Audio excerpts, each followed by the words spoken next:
우리 옆 사람과 이렇게 한번 인사하시겠습니다. 복음 들고 앞장서서 충성되게 일합시다. 예. 지난주 요절은 요한복음 3장 16절인데 우리가 너무나 잘 아는 말씀이죠. 우리 다 같이 한번 암송해 보도록 하겠습니다. 하나님이 세상을 이처럼 사랑하사 독생자를 주셨으니 이는 그를 믿는 자마다 멸망하지 않고 영생을 얻게 하려 하심이라. 아멘. 이게 복음입니다. 하나님이 세상을 이처럼 사랑하사 독생자를 주셨으니 이는 그를 믿는 자마다 멸망하지 않고 영생을 얻게 하려 하십니다. 예, 복음을 한마디로 정리하면 이 말씀이에요. 어떻게 잘 들리고 있습니까? 네, 소리를 조금만 키워주시기 바랍니다. 예, 믿는 자는 멸망하지 않고 영생을 얻는다. 이게 복음인데요. 많은 사람들은 관심이 없습니다. 나는 복음이 필요하지 않다라고 생각합니다. 나는 멸망하지 않는다는 거죠. 나는 아무 문제 없다라고 생각해요. 나는 하나님 안 믿어도 상관없고 예수님 없어도 나는 아무 살아가는데 전혀 지장이 없다. 이렇게 생각을 합니다. 여러분은 어떠십니까? 없으면 절대 안 돼요. 이런 사람도 있겠지만 별로 불편함을 느끼지 못하는 사람이 있을 수 있어요. 의사가 필요한 사람이 있고 필요하지 않은 사람이 있습니다. 건강한 사람에게는 의사가 필요합니까? 필요하지 않습니까? 네, 필요하지 않습니다. 병든 사람에게 의사가 필요한 거죠. 그런데 의사가 필요한지 안 필요한지 검진을 받아볼 필요는 있습니다. 내가 건강하다고 느낀다고 해서 정말 건강할 수도 있겠지만 그렇지 않을 수도 있어요. 지난주에 제가 존경하는 장로님 한 분이 계시는데 그 장로님으로부터 전화가 왔습니다.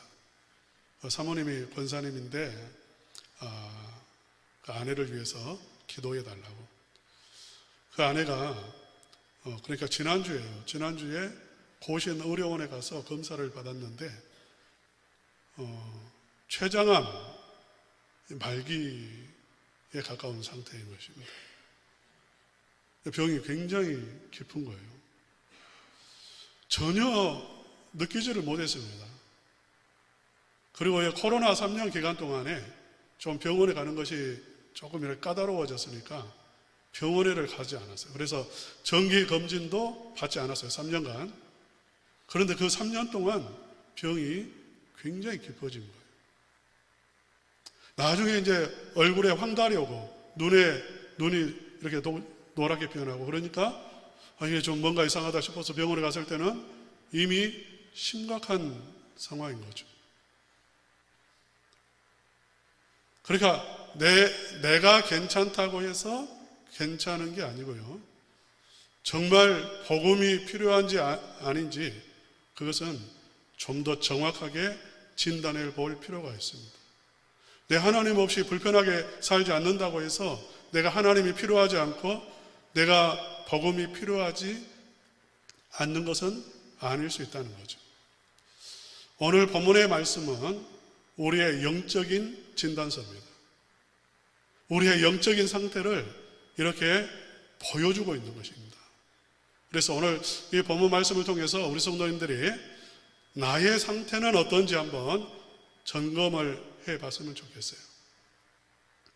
오늘 본문 말씀에 보면 마음이라고 하는 단어가 이렇게 여러 번 나옵니다. 21절에 보면 마음이라고 하는 단어가 이렇게 나와요. 미련한 마음. 그 다음에 또 마음이 어두워졌다. 이렇게 나옵니다. 그러니까 한 번 쓰였지만 두 번 쓰인 것과 같아요. 미련한 마음, 또 그 미련한 마음이 어두워졌다. 소리가 너무 큰가요? 조금 줄여주십시오. 죄송합니다. 그 다음에 24절에도 마음의 정욕이라는 말씀이 나옵니다. 우리 24절 한번 다 같이 읽어보겠습니다.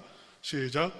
그러므로 하나님께서 그들을 마음의 정욕대로 더러움에 내버려 두사 그들의 몸을 서로 욕되게 하게 하셨으니, 여기서도 마음이라고 하는 단어가 나오는데 연결이 되어져서 마음의 정욕 이렇게 되어 있습니다. 그 다음에 28절에도 마음이 두 번 나옵니다.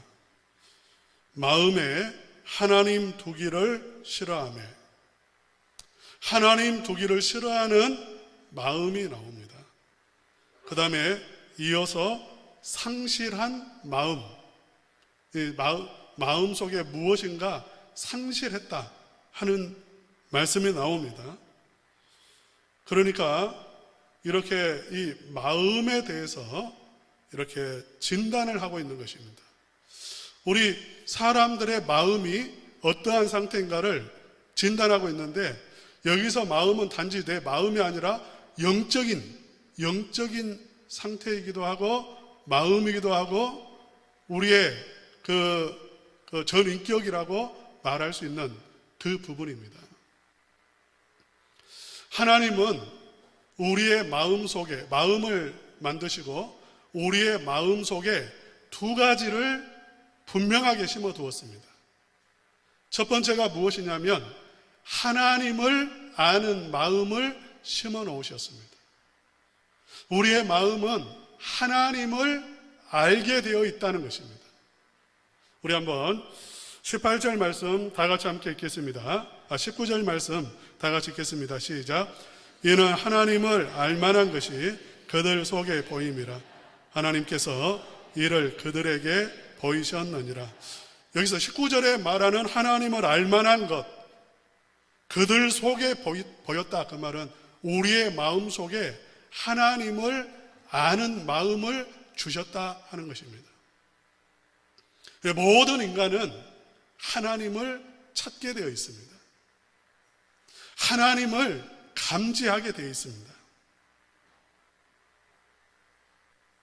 또 하나님은 이 우주 만물 속에 무엇을 새겨 놓으셨냐면 자기의 신성과 능력을 새겨 놓으셨습니다. 우리 한번 20절 말씀 다 같이 함께 읽겠습니다. 시작.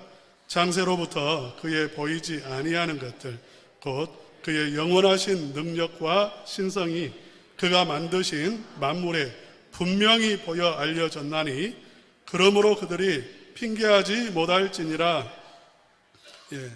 이건 지난주에 말씀을 드렸습니다. 하나님께서 이 피조물 가운데 하나님의 능력과 신성을 새겨 놓으셨다. 하나님을 부인할 수 없다는 것입니다. 세포 하나만 봐도 그래요. 세포 하나. 눈에 보이지 않는 이 세포 하나 속에요, 삼성 반도체 회사보다 더 큰 공장이 들어 있습니다. 놀랍지 않습니까? 그 공장에서 10만 가지의 제품이 쏟아집니다. 쉽게 말하면 10만 가지의 다른 종류의 단백질을 생산해내요. 놀랍지 않습니까? 어마어마한 공장이죠. 이 세상에 그 어떤 공장이 한 공장에서 똑같은 기계인데 10만 가지를 따로 생산해냅니까? 그런데 우리 세포는 그 일을 하고 있고요, 그 공장이 우리 몸속에 30조 개가 있어요. 그 어마어마한 공장이 들어있고요, 공장일 뿐만 아니라 이것은 거대한 정보센터입니다. 컴퓨터예요. DNA가 들어있고요, 그 세포 하나 속에는 도서관 하나 속에 들어있는 그 책의 정보만한 그 정보들이 그 속에 들어가 있어요. 세포 하나만 봐도 그러니까 우리 인간은 이렇게 말할 수밖에 없죠. 분명히 이걸 만든 사람이 있다. 이걸 만든 존재가 있다. 그 존재는 우리 인간이 상상할 수 없는 그러한 능력을 갖고 계신다. 그 정도 알 수 있는 것입니다. 우리 교회 이 건물 하나만 놓고 봐도요, 그 세포만큼 복잡한 거 아니잖아요. 세포에 비하면 이건 정말 아무것도 아니죠. 그런데 누군가가 이 교회 건물을 보면서 이 시계를 보고 이 형광등을 보면서 또 이 나무들을 보면서 이렇게 말을 한다고 생각해 보십시오. 한 10억 년 지나니까 저절로 선풍기가 이렇게 달려있고, 저절로 시계가 이렇게 똑똑똑 돌아가게 되어져 있고, 텔레비전이 켜져 있고요, 스크린이 있고요. 한 100억 년 지나니까 여기에 이렇게 모든 시설들이 갖추어졌다. 이게 우연하게 되어졌다. 이렇게 말한다면 그 사람은 정말 어리석은 사람이죠. 하나님은 우리의 마음속에 새겨 놓으셨어요. 그리고 이 피조물 가운데 새겨 놓으셔서 하나님을 감지하게 했다는 것입니다. 하나님 앞에 영광 올리도록, 정말 대단한 분이 계시구나, 그 창조주는 전능한 존재야, 이렇게 고백할 수밖에 없게 만들어 놓으셨다는 것입니다. 두 번째로, 하나님은 우리의 마음속에 무엇을 새겨 놓으셨냐면 양심을 새겨 놓으셨습니다. 그래서 우리 인간은 태어날 때부터 양심을 가지고 태어납니다. 이게 가정교육을 통해서 만들어지는 게 아닙니다. 학교 교육을 통해서 양심이 생겨나는 게 아닙니다. 이것은 하나님이 우리의 마음속에 새겨놓으신 것입니다. 선과 악을 분별하는 마음이에요. 그래서 우리 인간은 태어날 때부터 해야 될 일과 하지 말아야 될 일을 알고 있습니다. 동성애를 말하면 이렇게 우리 인간은 믿는 사람이든지 안 믿는 사람들이든지 다 그건 틀렸어, 그건 잘못된 거야. 사람은 남자와 여자가 한 가정을 이루게 되어 있어. 그것이 정상이라는 것 알고 있어요. 인간은 안다 말입니다. 하나님이 우리 인간을 만드실 때에 하나님을 아는 것을 만들어 놓으셨고, 하나님 그 양심을 두어서 선과 악을 분별하게 만드셨어요. 그런데 우리 한번 이제 21절 말씀 다 같이 함께 읽겠습니다. 시작. 하나님을 알되 하나님을 영화롭게도 아니하며 감사하지도 아니하고 오히려 그 생각이 허망하여지며 미련한 마음이 어두워졌나니. 여기에서 첫 번째 문제는, 마음의 문제는 무엇이냐면 미련한 마음입니다. 우리 한번 따라서 합시다. 미련한 마음.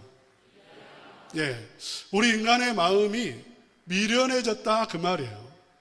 총명하지 않고 미련하다는 말은 분명하게 보지 못하고요, 명확하게 보지 못하고 어렴풋하게 보게 되어져 버렸다 그 말입니다.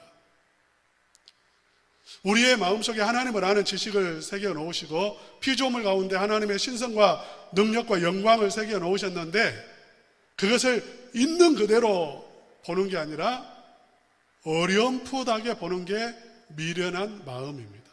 그런다고 해서 모르는 게 아닙니다. 느낌이 있어요. 모르는 거 아니에요. 알고 있어요. 지금 안 믿는 사람, 하나님을 완전히 부인하는 그러한 사람도 모르는 게 아니에요. 마음속에 하나님을 부인할 수가 없어요. 신적인 존재에 대한 느낌이 다 있습니다. 그런데 희미해졌어요. 지금 희미해진 게 인간의 상태입니다. 양심이 있습니다. 그 양심도 희미해졌어요. 태양처럼 밝은 양심을 갖고 사는 사람이 어디가 있겠어요? 이 세상 사람들은 양심이 밝다고 하지만 다 어두워 희미해졌습니다. 미련해졌어요. 그래서 선과 악을 제대로 구분하지 못합니다. 그러나 그런다고 해서 모르는 건 아니에요. 알고 있어요. 어렴풋하게 알고는 있습니다. 이게 무엇이냐면 미련한 마음이다 그 말이에요. 인간의 상태는, 인간을 진단할 때의 인간의 상태는 미련해졌다. 그래서 정확하게는 모르게 되어졌다 하는 것입니다. 여러분, 그러면 미련한 우리 마음이 빛을 모르는 게 아니에요. 빛이 비친다는 것은 알고 있습니다. 그러면 빛을 따라가야 할까요? 아니면 어두움을 따라가야 할까요? 미련한 마음이지만 양심이 있습니다. 뭐가 옳은지는 어느 정도 알고 있어요. 그러면 오른쪽을 선택해야 됩니까? 그른 쪽을 선택해야 됩니까? 오른쪽을 선택해야 되죠. 그런데 놀랍게도 우리의 마음은, 이 미련한 마음은 빛을 향해서 나아가는 게 아니라 어두움을 향해서 나아간다는 것입니다. 그 말씀이 미련한 마음이 어두워졌다, 그러한 의미의 말씀이에요. 여러분, 저기 말레이시아 가면, 저는 가보지 않았습니다. 너무 이렇게 어떤 방송에서 이렇게 보여주는데 너무 신비로웠어요. 맹글로브 숲이 있습니다. 그건 이렇게 강 사이에, 강 좌우에 자라는 그런 나무인데요. 맹글로브 숲이 있어요. 캄캄한 밤에 이제 여행자가 그 강가로 이렇게 보트를 타고 올라가는데 캄캄해, 아무것도 안 보여요. 그냥 이렇게 나무들만 있어요. 그런데 후레쉬를 켜니까, 가이드가 후레쉬를 켜니까 일시에 그 양쪽에, 맹글로브 숲 양쪽에 마치 별이 쏟아지는 것처럼 그렇게 반짝반짝반짝 이렇게 수만 마리의 반딧불이 반짝거리더라고요. 후레쉬를 켜니까 빛에 반응을 하는 거예요. 그러다가 이제 가이드가 그 후레쉬를 이렇게 빛을 깜빡깜빡 이렇게 하도록 손가락으로 이렇게 빠르게 움직이니까 그 나무에 붙어있던 반딧불들이, 수만 마리의 반딧불들이 보트를 향해서 막 날아와요. 빠르게 날아와요. 빛에 반응을 하는 거예요. 그 다음에 이번에는 이 후레쉬를 가지고 이렇게 둥그렇게 이렇게 원을 그리면서 이렇게 천천히 돌리니까 빠르게 날아왔던 반딧불이 느리게 날아오면서 춤을 추는 거예요. 빛에 반응을 하는 것입니다. 우리 인간은 빛에 반응을 하게 되어 있어요. 양심의 빛에 반응하도록 만들어져서 불이 켜지면 그 빛을 향해서 나아가게 되어 있고, 하나님의 빛이 켜지면 그 빛을 향해서 나아가게 되어 있는데 그러지를 않는다는 거예요. 반딧불이 후레쉬를 향해서 날아와야 되는데 오히려 더 어둠 속으로 들어가 버리는 것과 같이 어둠 속으로 더 숨어버린다는 거예요. 여기에서 어두워졌다라고 하는 이 단어는 수동태로 쓰여 있습니다. 수동태라는 말은 다른 끄는 힘이 있다는 거예요. 우리의 마음이 완전히 끌려가 버린다는 거예요. 어둠 속으로 끌려가 버린다는 것입니다. 내가 의도하지 않았던 간에 내 마음속은 빛으로 끌려가는 게 아니라 어둠을 향해서 끌려가 버리는 거예요. 그래서 하나님을 향해서는 어떻게 되냐, 적어도 하나님의 존재를 감지했으면 내가 하나님을 섬기지 않는다 해도 내가 조심해서 살아야지, 내가 그 하나님을 욕되게는 하지 않아야 되지, 이 정도는 생각할 수 있는데 그렇게 하지 않습니다, 우리 인간이. 우리 한번 말씀 한번 읽어보도록 합시다. 우리 21절 먼저 한번 상반절 한번 읽어보겠습니다. 시작. 하나님을 알되 하나님을 영화롭게도 아니하며 감사하지도 아니하고. 여기서 감사하지 않을 수 있습니다. 그래요. 영화롭게 하지 않을 수 있습니다. 그런데 어두움 속으로 끌려가요. 그래서 어떻게 하냐면 섬기지 않을 정도가 아니라 23절 함께 읽겠습니다. 시작. 썩어지지 아니하는 하나님의 영광을 썩어질 사람과 새와 짐승과 기어다니는 동물 모양의 우상으로 바꾸었느니라. 아예 우상으로 바꾸어버리는 것입니다. 그래가지고 우상을 만들었고, 분명히 이게 피조물이라는 것을 알면서도 그 피조물을 신의 하나님 자리에 딱 앉혀놓고 이게 하나님이라고 피조물을 섬긴다는 거예요. 이게 아주 의도적으로 어둠 속으로 그냥 그 중간 상태에 있는 게 아니라 의도적으로 아예 그냥 우상을 섬겨버리는 그러한 이유죠. 꼬여버리고 완전히 꼬여있는 거죠. 우리의 양심도 마찬가지입니다. 부모님 말씀 잘 듣고 부모님 말씀에 순종해야 된다는 것 압니다. 부모님이 이렇게 공부 열심히 해라, 예를 들어서 말씀을 해요. 아니면 편식하지 말고 골고루 먹어라, 이런 말을 합니다. 모르는 게 아니에요. 애들이 다 알아요. 부모님이 사랑해서 말하는 것 압니다. 걱정해서 그런 말을 한다는 것 압니다. 그런데 알면 고마워하지는 못할지언정 짜증은 내지 않아야 되는데 우리 인간은 어떻게 하냐? 짜증을 낸다는 것입니다. 화를 낸다는 것입니다. 간섭하냐고 오히려 눈에 불을 켠다는 것입니다. 요즘에 꼰대라고 말을 해요. 어르신 공경해야 되는 거 당연한 겁니다. 어르신 잘 모셔야 돼요. 그분들 말 잘 들어야 돼요. 그런데 한마디 하면 요즘에는 꼰대라는 말도 이제 안 쓴대요. 틀딱이라고. 죄송합니다. 이런 표현 써서. 어제 이렇게 차 타고 오면서 배웠습니다. 예? 딱딱거리지 마라, 그 말이죠. 딱딱거리지 마라. 얼마나 못된 말입니까?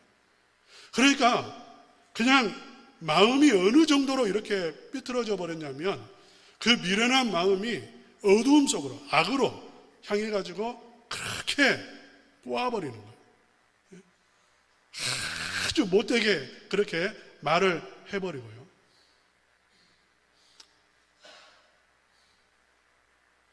물질에 관해서도 그렇습니다. 돈 문제. 요즘 돈 문제 때문에 형제 사이 갈라지고 부모 자녀 사이 많이 갈라집니다. 돈보다 더 사랑이 귀하고 더 이렇게 서로 나누고 베풀고 용서하고 위로하는 것이 더 좋은 일이라는 것을 인간이 모르는 게 아니에요. 다 알아요. 그럼에도 불구하고 인간의 마음은 어떻게 되냐면 그러면 양보하는 쪽으로, 나누어주는 쪽으로 형님 가지십시오. 아니야, 동생이 가져야지.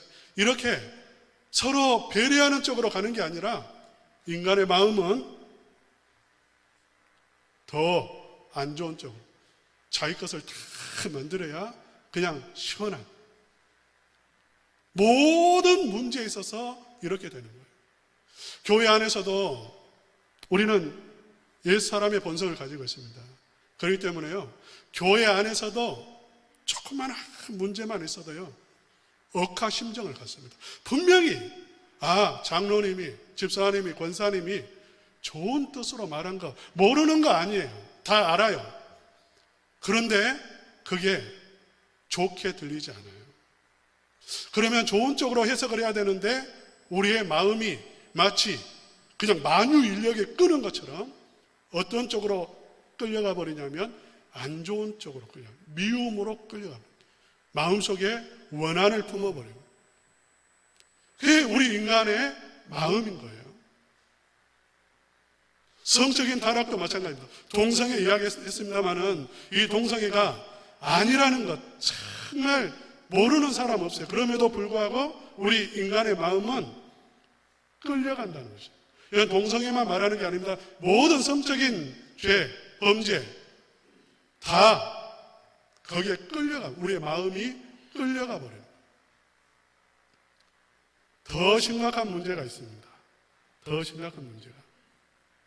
우리 한번 22절 말씀 함께 읽겠습니다. 시작.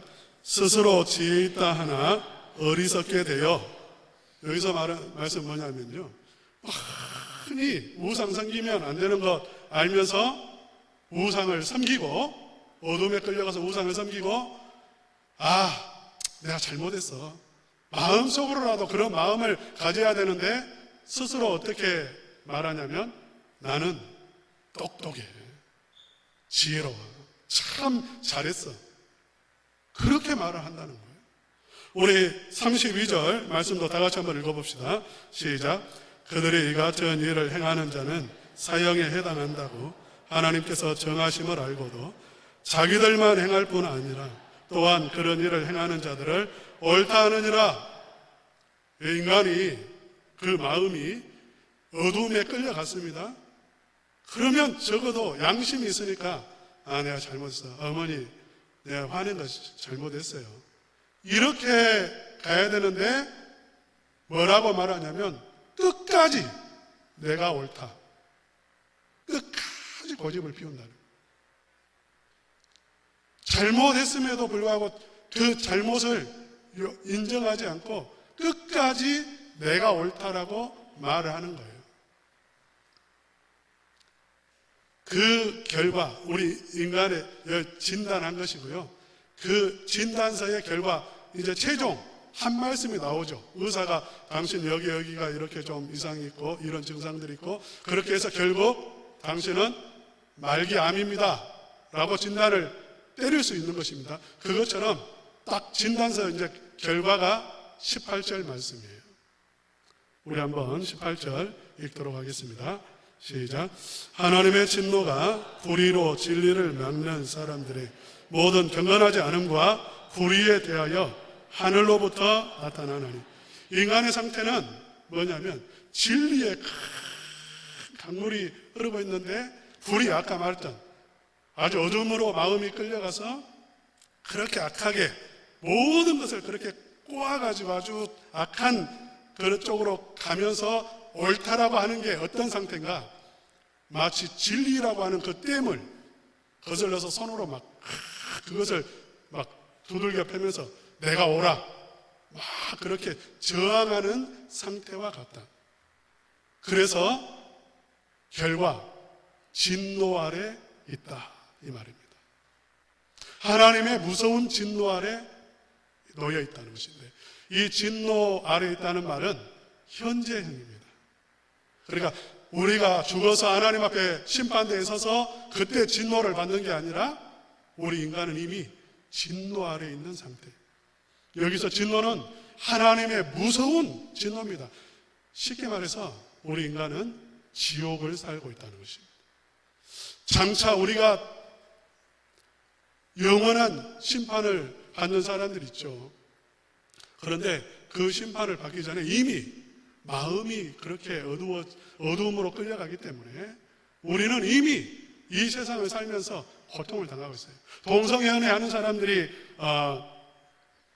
오늘 성경 말씀에 보면 그들의 일에 상당한 보응을 받았다. 대가를 치르고 있다. 그 말씀하죠.